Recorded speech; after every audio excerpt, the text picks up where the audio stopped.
Ni hao, Zawen. Welcome, good morning. So we're here to talk to you about China. It's now the world's second largest economy, 1.4 billion people.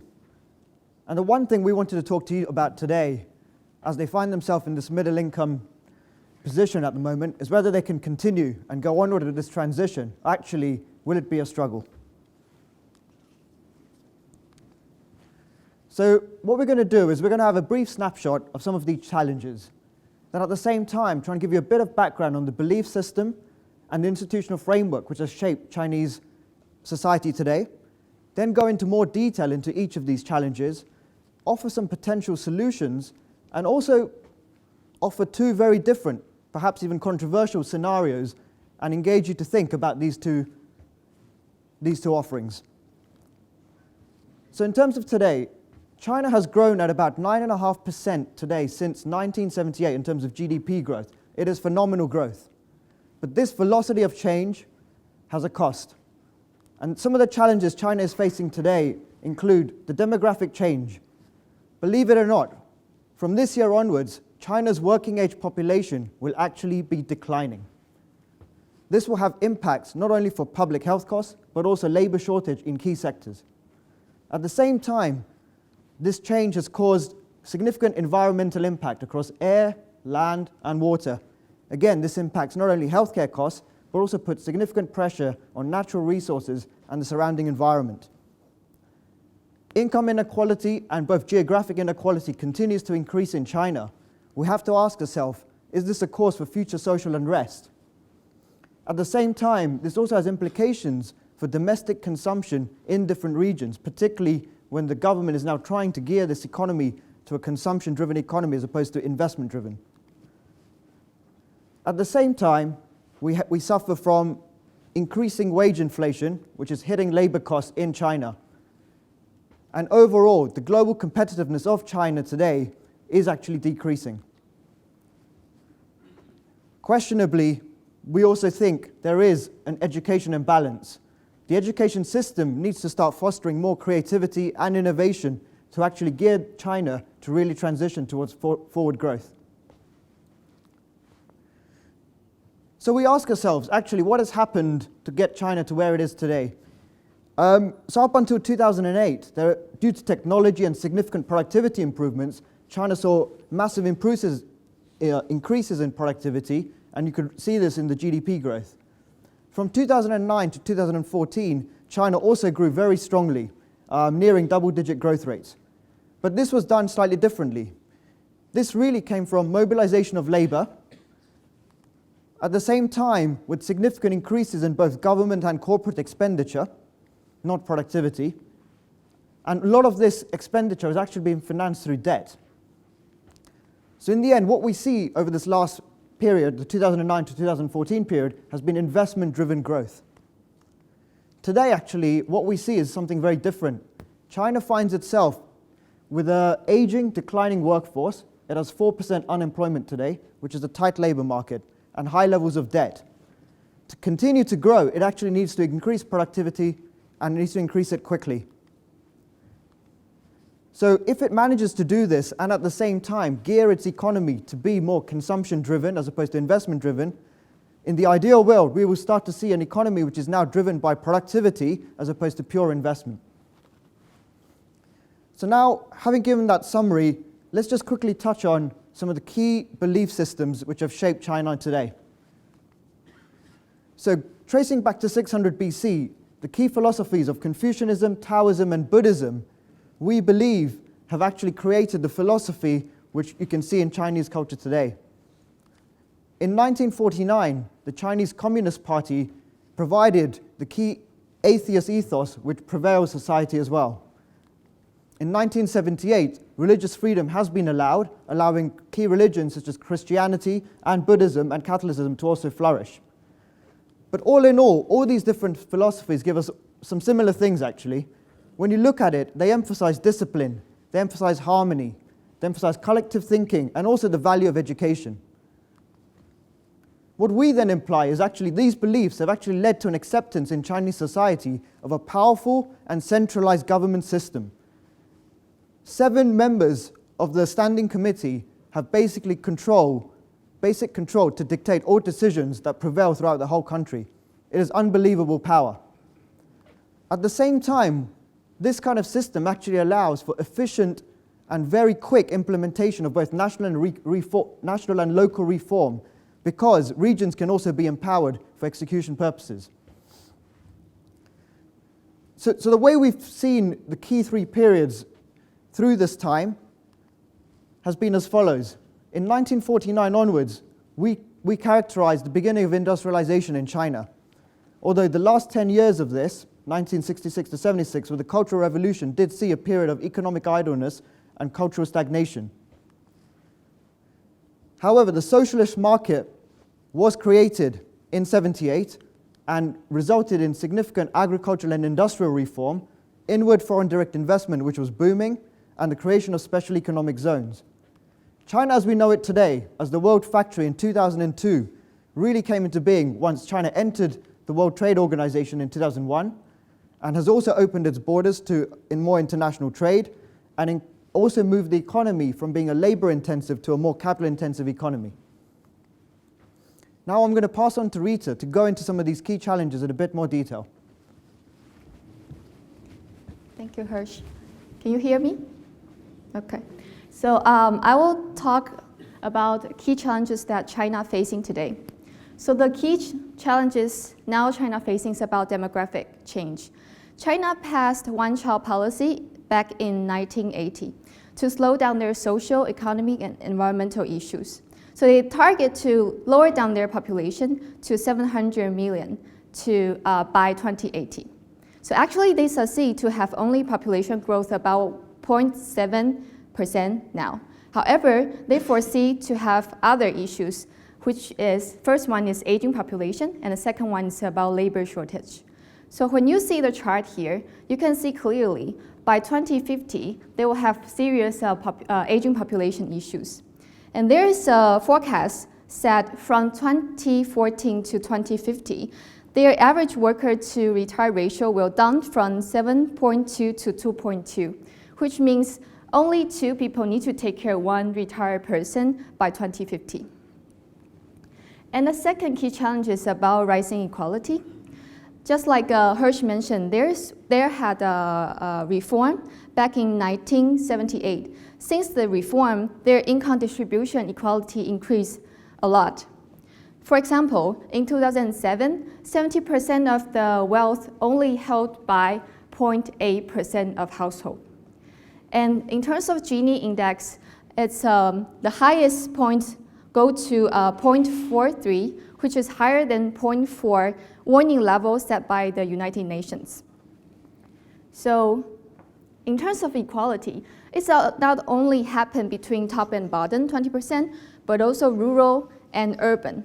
And when you see the chart here, you can also see they have inequality between Western and Eastern regions. So because of inequality, this may generate social instability for China. And the next key challenge will be related to education. So we can see the chart here first.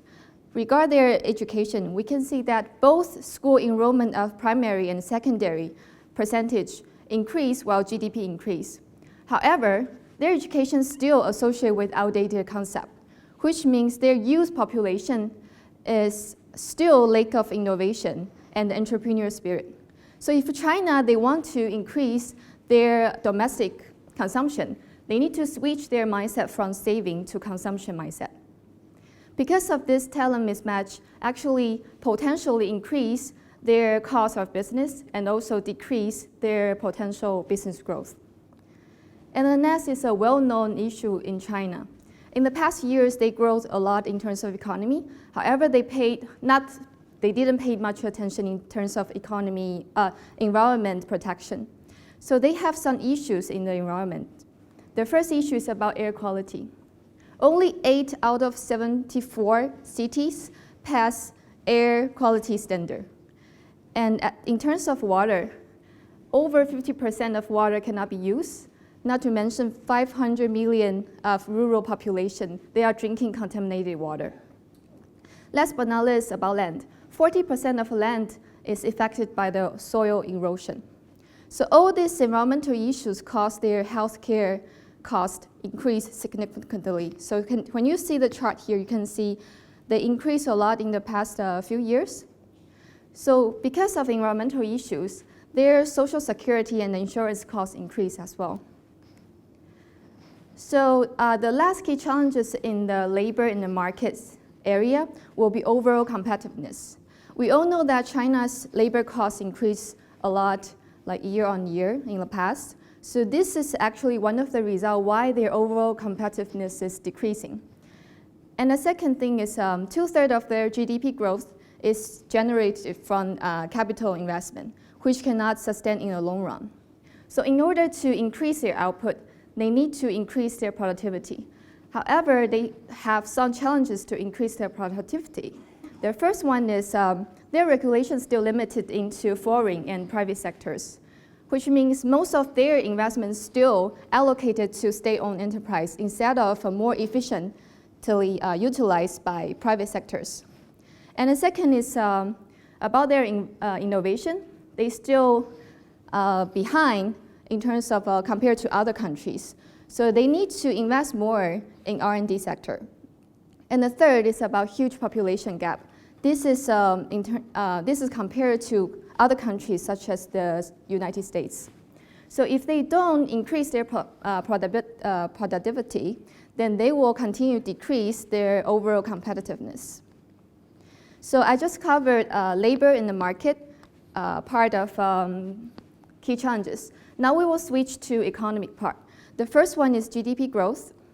We all know that China has been through a lot of years with double-digit growth. However, since 2012, it's declining to single digit. And they also forecast by this year end, the number will down to 7.1% and continue declining by 2019 to 6%. So why their growth continue decreasing? There are some reasons. The first one is the imbalance between investment and consumption. And the second one is between supply and demand overcapacity in supply side. And the third one is the one they depends on a lot is exportation.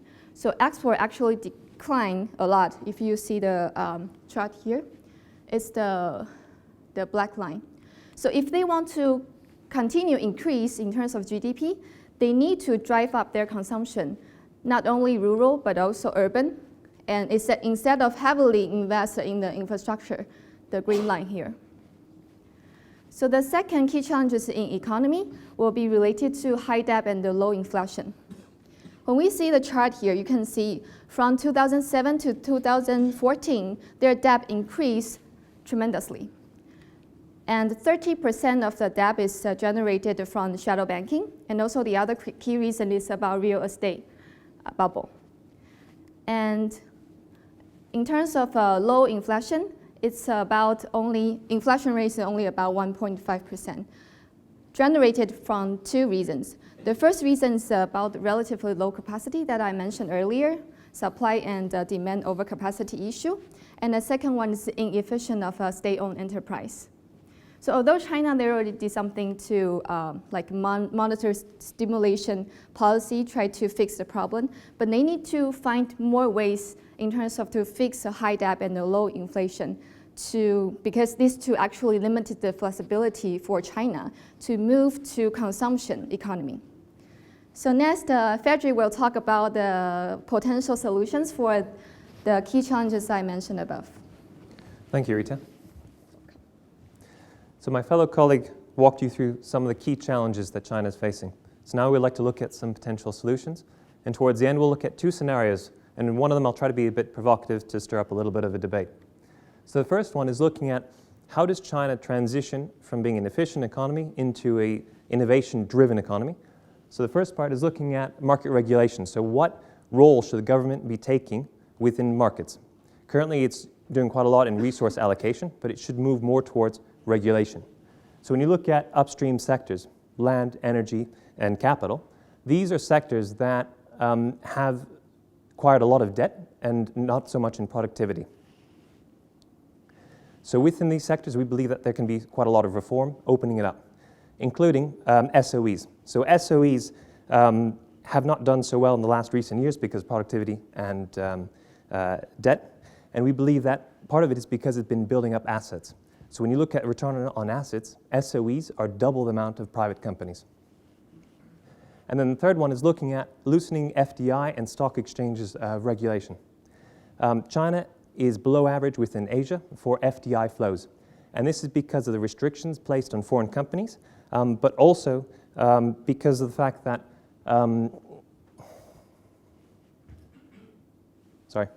so it's looking at loosening restrictions on FDIs because of restrictions placed on foreign companies and also minority shareholders. So one of the programs that China is issuing is putting SOEs on the stock exchange. And the idea behind this is to be able to increase efficiencies. But because of the fact it hasn't protected minority shareholders, we think that this policy could be limited. So on the competitive ranking factors, it needs to improve on protecting minority shareholders. The next one is looking at innovation capabilities. Within education, previously the education was focused on top-down approach and on memorization. However, we believe that the reform should focus more on allowing people to build their capabilities in critical thinking and also in problem solving. The next point is looking at R&D. Currently, China has about 2.1% of its GDP invested into R&D versus Japan, for example, which is at 3.3%. There's still quite a lot of opportunities for China to be able to push this further. Finally, looking at innovation ecosystems. As you know, in the United States has a very strong Silicon Valley. EPFL around the corner is building up an ecosystem within Switzerland. We believe that China needs to do the same as well. At the beginning of this year, China started a VC fund to be able to help startups to be able to access to capital, one of the key requirements that China needs to improve upon within its competitive rankings. The third one is looking at, so once we've got all of this product and ideas, where's the market? And so the third one is looking at how to be able to open up domestic consumption within China so that there is a market for these ideas. Currently, China has been invested quite heavily in infrastructure, and this is, again, reason why you're seeing diminishing returns. China needs to start shifting its monetary policy towards stimulating growth. There's quite a lot of deflationary pressures within China currently, and China needs to take this into account. At the same time, looking at pink glasses, how do you shift the Chinese population to consume more? Because currently there's one of the highest savings rates. And then finally, looking at the real estate, there's a big bubble that's happening, which is pulling quite a lot of the disposable income of people. They need to cool it down so that people can consume more. So this section looked at how to transition China from being an efficient economy towards an innovation-driven economy. The next one is looking at some challenges that it's had from its rapid growth. And the first one is looking at demographic change. So the demographic dividend is coming to an end. It now needs to start looking at ways to be able to balance it. One of them is relaxing the one-child policy, which is done in the rural areas. We recommend to do it across all of China. And also the hukou reform is needed. So there's about 100 million Chinese citizens within urban cities which do not have access to benefits such as healthcare, housing, education, and they need to reform this. Also needs to start opening up a public discussion around immigration and allowing for more immigration. And finally, there's quite a lot of bottleneck along the east coast, which is about 95% investments. China needs to start creating incentive for businesses to move more inland.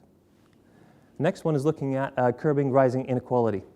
China has passed the inequality income reform, which is aimed at trying to raise the minimum wage to be 40% closer to the average income, and also for affordable housing, but hasn't been enacted on a local level.